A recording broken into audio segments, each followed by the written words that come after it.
real men processing real pain, right?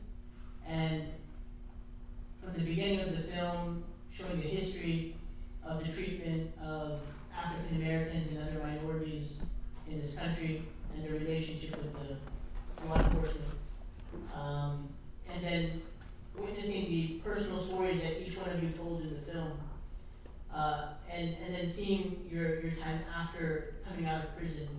The question that I have for you, as someone who works on the ground every single day with young people, and works to try to get people back into society after spending several years in prison, is where's hope in all of this for you?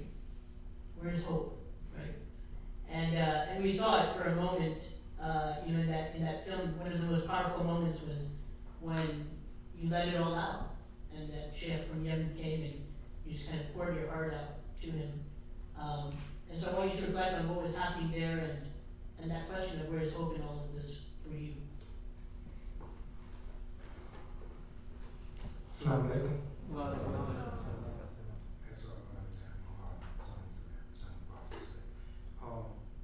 The hope is the Sheikh grabbed my hand, and he held my hand and he wouldn't let it go. And when he wouldn't let it go, I knew immediately that he wasn't looking at me, he was looking at my heart. And I cried in here, but normally I'm one of the most stable individuals you're gonna find. And I actually felt my body quivering because I knew that this was one of those special people of Allah. And I knew he was looking inside of me, and what he did, he doesn't speak English, so he started saying some things, but he still wouldn't give me back my hand. And he quoted the hadith of the Prophet ﷺ about those of you who are best in dunya, are best in deen if you get an understanding of your religion. And that just weeded me out. And we had walked through the community with the Sheikh, and what he did was, before, it's not in the film, he saw how all of us interacted with the young brothers. We walked past it like a dice game, when we talked to the brothers. And he understood that we was really reaching out to our people like the way it should be. And I think that was the key. And you asked about hope, and what I want to do is on positive, Amir, I got a text from him a couple of days ago. He closed him and his wife on their first house. He also has a beautiful young daughter. So that's the hope. That's the hope. That's saying that we can do it, that we can survive, and we can do more than survive. And there we survive. Out here we can actually live, and he's living. He just bought him a nice house. So, and he's working, and his wife is working, and to me that's hope.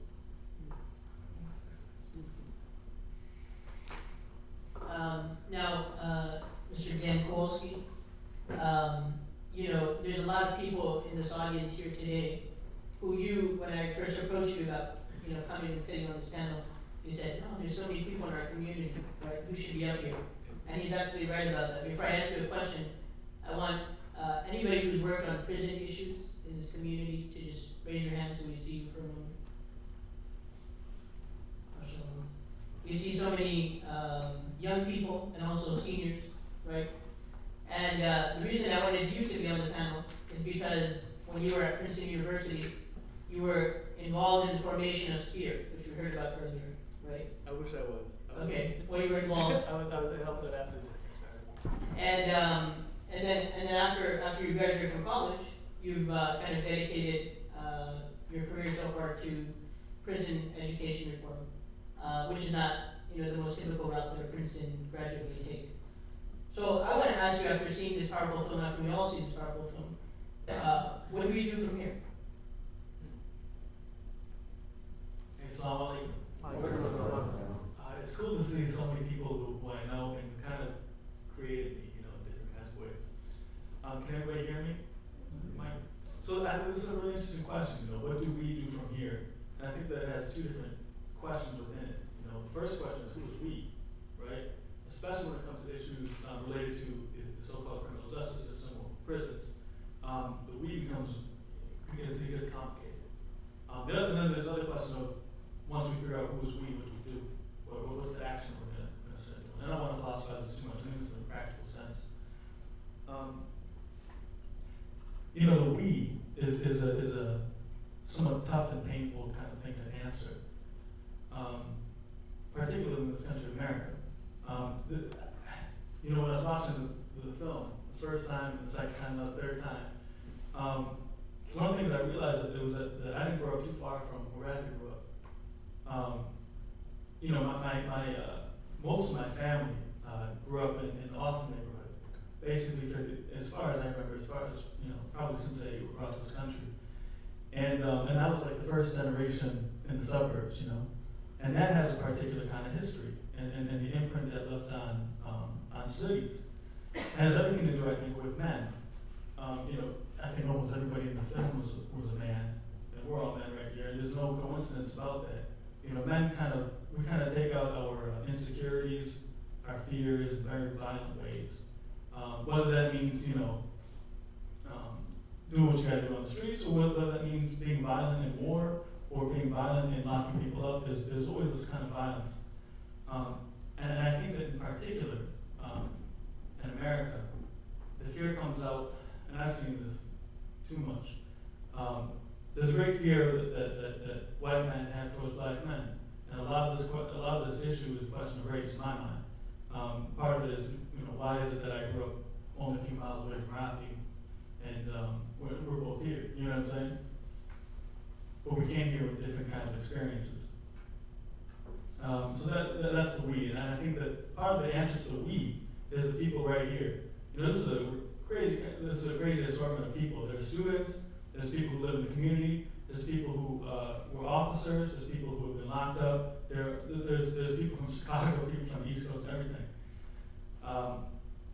And that kind of unity, is something that I think is very special about the Muslim community, about our community.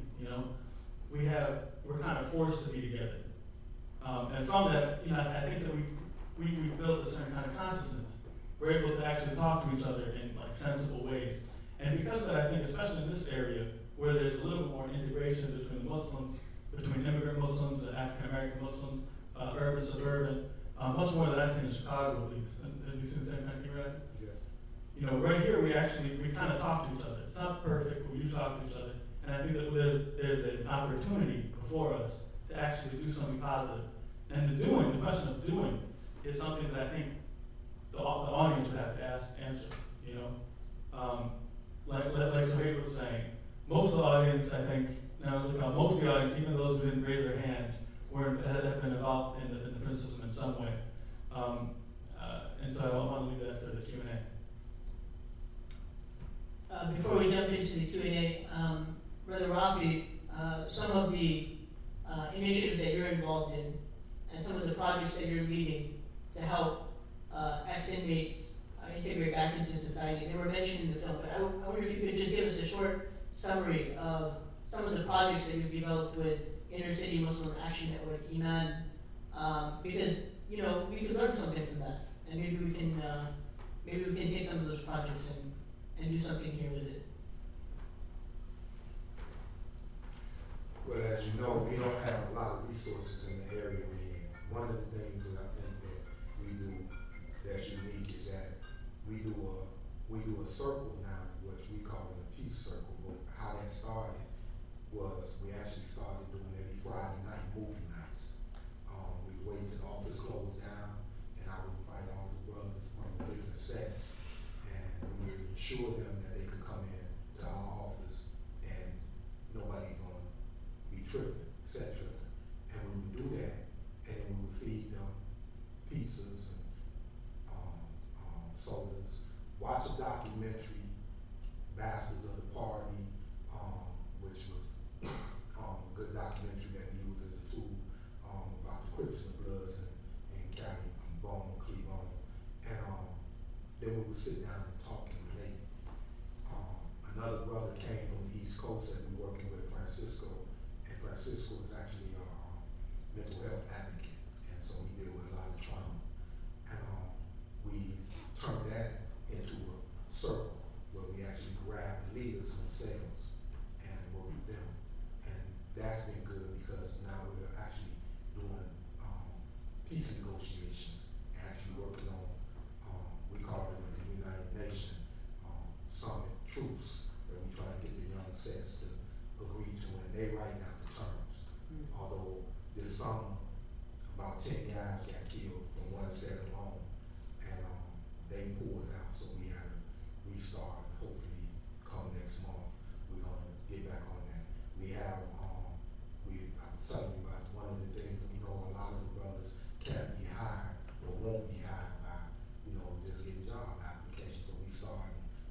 store industry, we got security arm in it. We also have a lawn service. So we actually put the young brothers to work.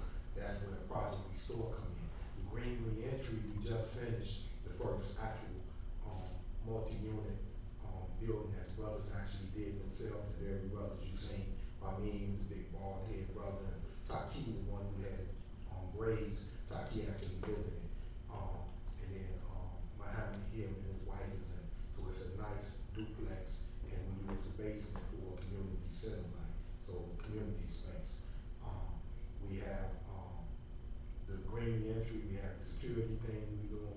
We got also where Francisco is now starting a class where we're actually training for brothers, because Francisco also teaches at the university out there in Chicago, and he's getting certification so the brothers can actually become social how you call it? He said social advocates, but they're counselors, teaching life skills. So we have several different programs, and of course Iman has a free health clinic. They have youth program. We started on voter registration to drive, and one of the initiatives that hasn't taken off, but we're trying, and I think it's going to be big, is that we want to do a ex-offenders union. We want to get all the ex-offenders in Chicago, man, over 300,000. We want to get everybody to sign up, those of us who working and everything. We want to start paying dues, and we want to start our own program, but we also want to bring it to the city and turn that into a public leverage against the city, so that they have to hire us. And claim.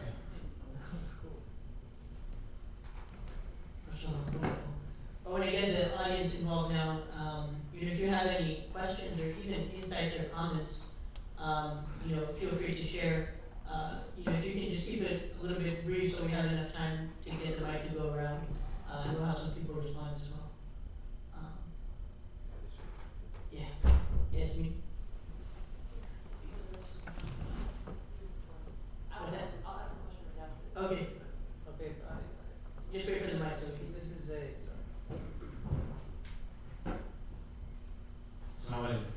this is a. This is a very powerful movie. Yes, it really brings a lot of issues and gives us lots of information also that we always wondered about. Being in the prison, going as a bad person and coming out as a great person, I think that's a wonderful thing. But I always wonder how, when the people come out of the jail, how do their relatives and how their families react to them? I think this has always been a question, and I do hear that some of the families actually don't accept them. And what is done for them that they don't feel that Islam has really brought something back to them? How do they deal with it? If you could comment on that, please. So with me personally, the greatest moment in my life, outside of me going to Hajj, is when I was able to sit in my daughter's classroom, who's a high school math teacher, at the high school that she graduated from, and that her grandmother retired from and taught at. And I sat in the classroom all day long, and they asked me to come there. I also work with Operation Ceasefire. I don't know if y'all heard of that. I work with gang members. And sat in her classroom and would give my presentation to the class and not tell them to the very end that I was her father. Only one of her students, who was happened to be my daughter, also was a cheerleading coach, the girls' cheerleading coach, and only one of her students was able to figure it out, and she jumped up and she said, "Miss Crump, I know who he is. That's your father. You told us your father used to be a G, and so for me, my family look at me because how I once was. Now I'm the center in my family of stability. They all come to me for negotiations.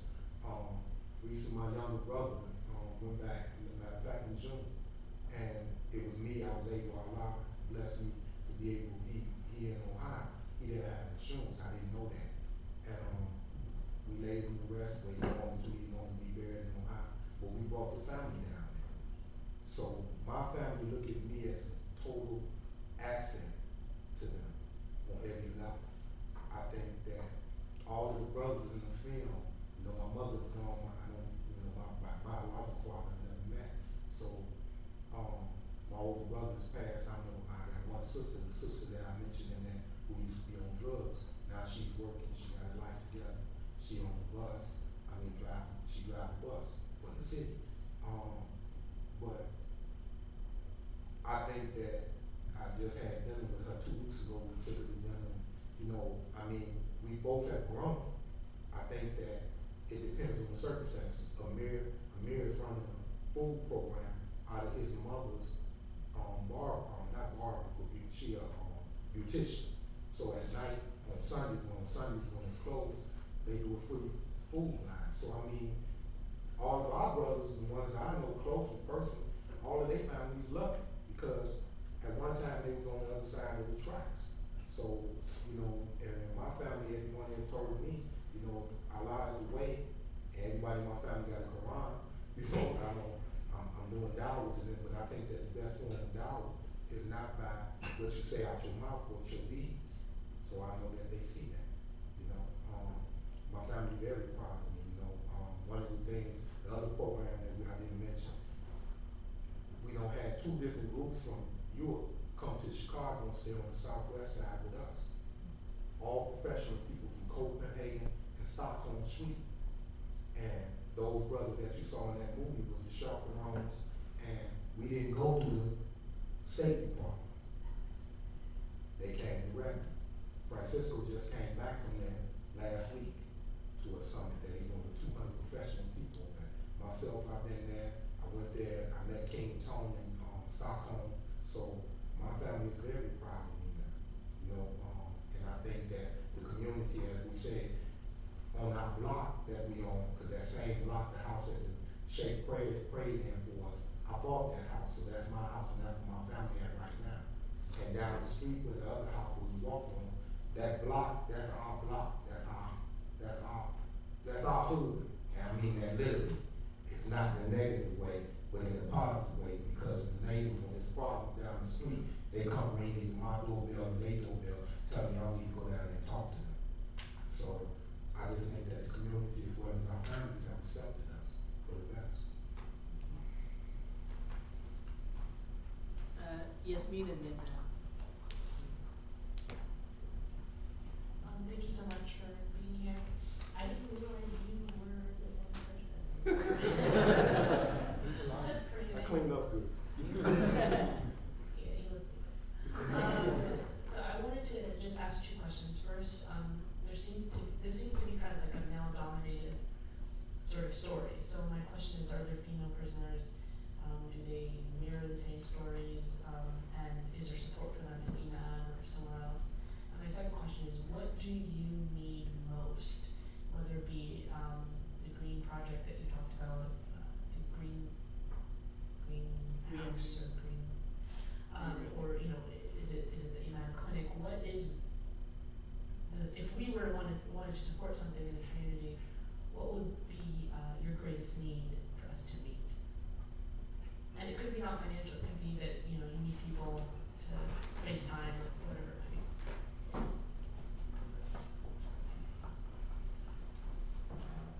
I was telling the imam earlier that in Illinois, they recognize now 10 to 15% of the inmates, both male and females, as Muslims. The program, we're totally lacking. We're trying to do it now, where we're trying to start, and it's not even the Muslims who are doing it. It's 2 Latinos females sisters that work with me, do ceasefire, Myrna and Carla, and they started the same type of circles for the young ladies that we're doing for the young men. And some of them are mothers. Well, we need our sisters to volunteer, because one of the things that I realized is that the women are much more powerful, and we're not using them as a tool to help. We've been at funerals, I'm talking about gang-related funerals. I don't like to call them gang tribal funerals. And we've been to funerals, and I've seen grandmothers stand up and aunties and mothers who just lost their sons check 200 mob members like nobody else. So we need to use that, because who pay the price? It's the women, it's the mothers, it's the grandmothers. Your homeboys ain't sending you no checks. Your homeboys ain't gonna visit you. You hear what I'm saying? Your homeboy ain't watching out for your family back home. They just don't do it. That's one of the things that the reality set in. So to answer your question, what we need more volunteers. We need more dua. We need more hands-on. You know, I'm not a scholarly brother. I just get in when I fit in. So a lot of the things that we have made a lot of mistakes over the last, it's been 18 years almost now for us. So that we don't make a lot of mistakes because of trial and error. That's what Amir was talking about when he was telling me, I already tried that, we shouldn't, you know. But we need professional people, we need academics, we need somebody to tell our story and to go in. We are also lobbying, we're trying to do the legal thing, 68 different occupations in Illinois that if you are ex-offender, you're not qualified, you're not capable of being able to get, can't get a barber license, you can't be a roofer, you can't be a plumber, you can't be any kind of realtor. You know, as a matter of fact, we was talking about academic, although I was able to get my 2 degrees in prison, right after I left, now you're not even eligible for a Pell Grant, even inside or outside. So the advocacy that these brothers are doing, spirit and everything else, that's the type of thing we need to do. And again, we need to show, I think that we should do summits or something for nationwide to bring, because I know that it's the same problem here in Jersey. It's almost the same as academical story wherever you go in the major inner cities. So that's one of the things I think that we do. One more answer. Okay. I remember earlier, Uncle Rafi and I were having lunch, and you know, Uncle Rafi was just saying, you know, we need to take everything that Iman and Talib is doing, you know, that you heard about in the film that Uncle Rafi is speaking about, and, you know, expand that. Because every single state where Muslims live, this is an issue, this is a problem, right? And so I think, you know, as New Jersey Muslims, or people in New Jersey who are, you know, passionate about prison reform, we've got to be thinking about some of these projects and asking ourselves what's happening, how can we get involved, what's not happening, and how can we start those things, right? Yeah, go ahead. Brother Muslim. You left and then you came back. Yeah, assalamu alaikum. You know, we really applaud, you said, what you're able to do in Imam, you said, and that whole effort, you said, seems to be very, you said, productive, and we see, you said, that, you know, from your own presence and your story, that, you know, this can actually happen. I mean, what, you know, it's just delightful to hear someone talk about the kind of things they're doing, not giving up, instead realizing that there are resources there that can be turned into real productive ways of a person turning their lives around.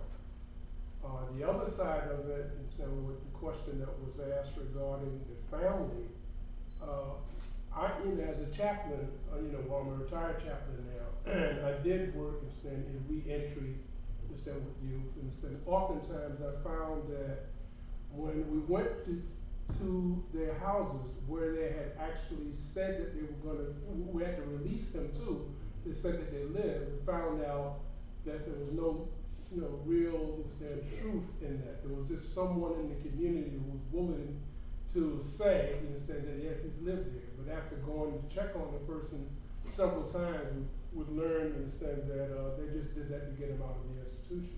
Mm-hmm. And so their family becomes those gangs that you used to be in. Too many of the families instead are just lost souls. I mean, they're just completely instead grandmothers taking care of young people instead because their mothers instead may be on drugs and things of that nature. And, you know, it's a wraparound kind of initiative that's needed in order to bring out the best in a lot of these young people. You know, I've seen, countless number of them, turn their lives around like you have. But it took care and love, there had to be programs set up, where we realize that these are human lives, and these are people that have potential, but because of the environment they came up in, they just had no idea that any of that was meant for them if it spelled success. So, when you asked about what can be done, the start, would be just volunteerism. Going to the institution, actually beginning to know some of these people. Some of the programs that are going on outside, the education could start, from outside, so there would be a feeding, they can feed in to the programs that are progressive and where they're doing some good things. But the education process should start inside of the institution.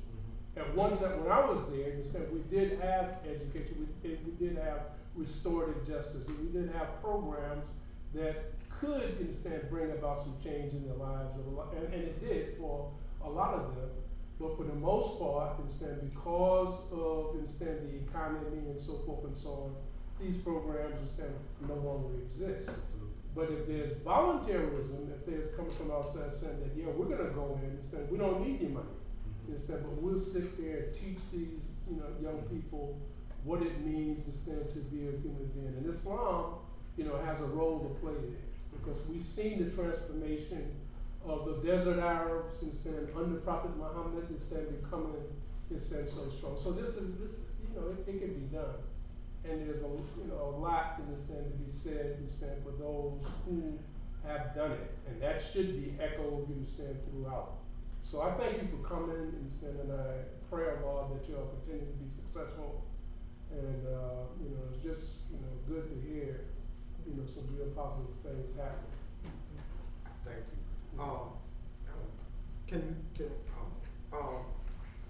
I agree 100%. The reason that we created the house was just for that. I'm the only Muslim in my family. Now, my older sister, God bless her, in the church, she thought I was crazy because I went from being a totally dialect materialist to praying 5 times a day to a God in the East in her mindset. You deal with that. What is wrong with him? Snapped out that time getting to him. And then a lot of the brothers come home. I always tell the people, the brothers coming home, almost every brother you see in, I think, as a matter of fact, I think I did less time than, I think I'm the shortest amount of time. I did 12 years, 6 months, 3 days, 8 hours. The reason I know my exact time is because I maxed out. I got blessed under the old law, day for day. So on my business paper, it said never should be considered for early release or early parole, no good time. So they had to let me go, because they gave me a 25-year sentence, so I did exactly half of that. That's why I know exactly my time. But Taki, he's the next. Taki did 14 years in Leavenworth in the federal system. So Taki, he did 14 and a half years, but he the brother who living in the house now. He worked for Coca-Cola too. But I was gonna say honestly, certain things don't change. But I think that you're absolutely right. One of the goals that we're talking about it is a sister house. We have a lot of, meaning no disrespect to anybody, we have a lot of abuse in the Muslim community, and the sisters don't have anywhere to go. And one of the things coming from a family that I saw abuse after I left my mother's house at 14, I want to help, and I'm talking to Lady Muhammad, which is Imam Wardeen, daughter. We're trying to work on something where we can get in now with this great reentry. The city, we got 3 models now of buildings that we don't rehab, so we're trying to get one. And my thing is to actually do one for the sisters so that they can start their own daycare in or whatever, and then be able to go there whenever they need to, and then we'll put a circle around it, so if any of the fools want to, excuse my language, that's one of my pet peeves, I don't believe in that, but we can protect that house and help them get them going, but it's needed, and I think that the volunteers both inside as well as outside, because I think that the sisters can really teach a lot of the young girls in the inner city how to be women, because a lot of them are dealing with some trauma that just weeds without you really sit down, like I said, with that circle that Myrna and Carl has run for us. They dealing with a lot of trauma too. So volunteerism is absolutely correct. We need more and more of that. And on the volunteer piece, that's how I got started out in this work, was as a volunteer. Through the PD Green program, Jim Farron was the director, and Sue was the director back there. And the program is just expanding now. I mean, New Jersey has, just within, Princeton, TCNJ, and a couple of other colleges, there's got to be, what is it, Jim, like 400 volunteers now? 300, 400 volunteers now? 300 going on a weekly basis to the prisons. But the thing is, too, it's geographically, it's close to only a couple prisons, and so it's all those volunteers are going to the same prisons. And now it's getting to the point where, and I'm saying from the government side, I'm saying that it's getting very difficult to get everybody in there. Where else can volunteers be effective? And I know you said outside with the circles. I think every one of the mosques, if we go back to the Prophet of Islam, Me and the Imam speaking, what did the Imam used to always tell us, he said, what would the Prophet do? You see a man that's hungry, you do what to him? You feed him. If you see a person that don't have clothes, you give him some clothes. If you see somebody you don't have a place to stay, and you put a roof over this, If we just go back to the basics, I mean, the wealth in America is obscene. We got mosques that nobody go to, and I don't mean to be disrespectful. One of the things is, in our community, we have more and more, we have a huge population of Palestinians and Arab, and what are they doing? They banking. They are actually the second generation, if you want to. They're falling to the streets more than anybody. And if you look, especially in Illinois, you look, the Arab population is growing just like the Latinos, there's blacks, Latinos, and now it's minorities. And they coming out of the deen. They didn't have to go through what we did to find the deen. They born and raised, but they don't have the value of it because, again, we spoke about this earlier, a lot of the leadership is not reaching back at these young brothers and dealing with it from a practical viewpoint, what they need and what they need to know and what they need to help give them the tools to maneuver through the society. And I think that, so all of the masjids, the doors should be open. We should be running programs out of our masjids on a volunteer basis, whatever it is. We should be having manhood classes, woman classes, young lady classes, and it should be open to the community. It should not be just saying you got to take shahada to come in the masjid. I don't think that that's going to work right now with these given times. Yeah, we have time for one or two more questions. Just wait for the mic.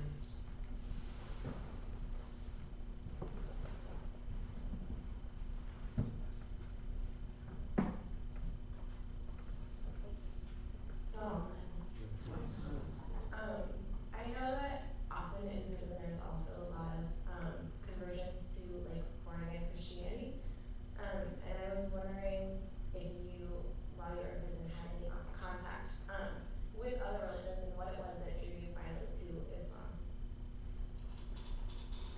The question was, people in prison become convert to other faiths as well, such as Christianity, and what your interaction with people of other faiths in prison was, and what finally drew you to Islam.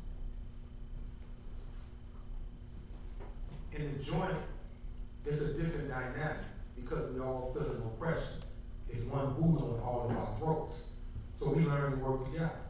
In 95, I came home in 97. In 95, we shut our prison down with the Million Man March. And what we did was, we worked with it was 27 different cliques in the joint. The administration shipped 30 of us out after the Million Man March Day, because what we did, we shut down the prison, 2,200 people, only 200 people came out the cell houses. work that day, so it was a shutdown. But what we do, and noon that day we cleaned up the prison. But what they was worried about was that they know if we was able to organize to clean it up, we could easily organize to tear it up. You see? And so my thing was, how did we do that? We did that with open communication and dialogue. We tried to solve problems. One thing that the mom used to tell us, and we live by that as far as I go, that's our mantra, is that boys argue, men find solutions. And so we find solutions to our problems in an intelligent way, and that's what we try to do. We also agree and learn how to disagree without being disagreeable. And that cuts down a lot of squabbles. So in our community, I work with Rabbi Funye, Father Tony. I got keys to his church. That's the biggest Catholic church on 63rd Street where we at. We work with everybody. We don't trip, because bottom line, violence and what's going on in our community affects everybody. So we come together. And that's one of the things that I think that we're open-minded. That's what I was saying about opening up the doors to the masjid to everybody. And I'm not saying to the slot or nothing, but I'm saying the masjid, it should be a space where people can come in and they want to ask questions, really ask questions about Islam. I think that in our community, at least, we're looked at the beacon of light. People actually turn towards the Muslim community in our community as a beacon of light. They come to us in open manner. Even the city now is responding to us in a very rare. Mommy sat down with Mary Manuel, and they gave us a building. We're in negotiation right now to get another house in our area. But that's took years of hard work and consistency, that we have to do. So I think that we work with everybody. My thing is, are you a good human being, and are you trying to help? Bottom line. I'm like Malcolm, my religion is what I live with Islam, my personal philosophy, how I live my life.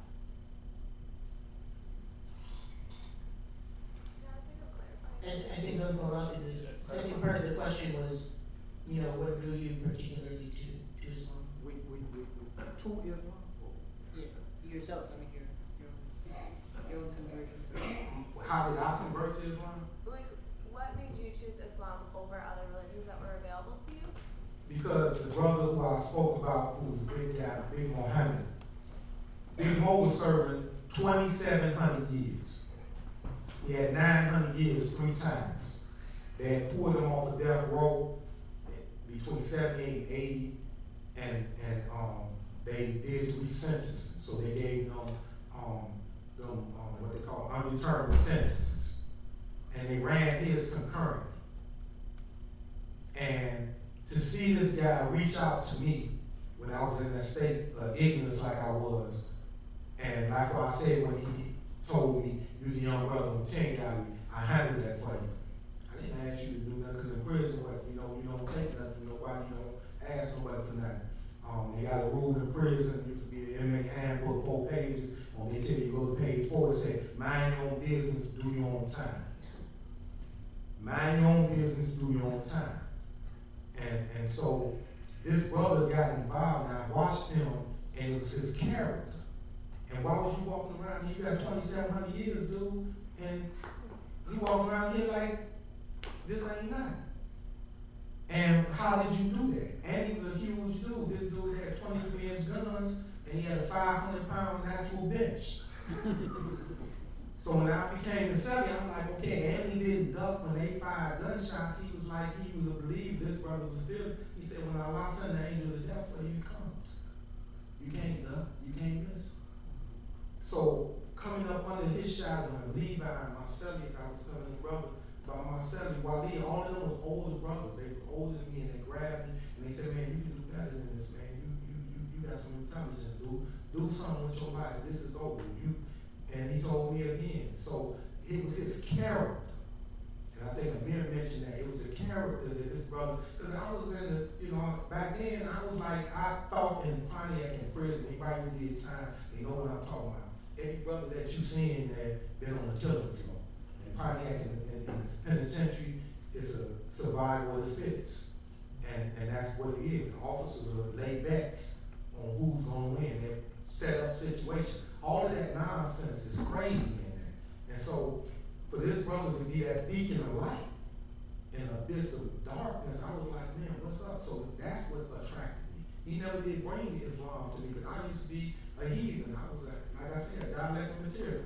You, God, everybody else around me. I gotta do this now. All of y'all. And that was my mentality at that time. He would just be patient. You say pugnacious, and you use words on me I didn't really know. I had to get a dictionary. You know, and I was like, okay. And then he used to ask me, do you think or do you know? And then he told me something, and I say this in close. He said that there is no chance, accidents, or coincidence in the world ruled by law and divine order. You gravitate to that which you secretly love most in your heart. And so he asked me, he said, from 14 to 26, that's 12 years span, he said, you just did what you had to do, right? You did whatever you wanted to for the most part. I did a little time in Uncle Sam Army too, honorably discharged. But he said, basically, outside of that, you did what you wanted to do, didn't you? I said, yeah. He said, Allah bless you, God bless you. What do you mean God bless me? I'm in Pontiac. He said, you want to be a gangster. Welcome to gangster paradise. Now, all 2,200 people in here, men in here, think exactly like you. You want to go rape somebody? You want to go rob somebody? You want to go kill somebody? They think exactly like you do. 6 months later, we walk in the yard again. I tell him, I said, look, big fella, I said, man, I ain't no punk, man, but I don't want to be no gangster no more. He said, all right, the problem is you got about another 10 years to do. How you going to use that time? He said, let's sit down and we wrote out a development program. From everything from the exercise program to everything, we went through it. And I honor that. And why I do what I do now is because when they transferred me, I came in the penitentiary, I weighed 155 pounds. 2.5 years later, under his tutelage, they had me shackled, they were sending me to another crib. And I'm standing there with tears in my eyes, and I asked him, I said, man, how do I give back to what, how can I repay you for what you've done for me? He said, by being a brother to another brother. So that's been my life mission. That's why I do what I do. So it was a character of this one brother that I believe Allah sent to me and used him to hit me in my heart.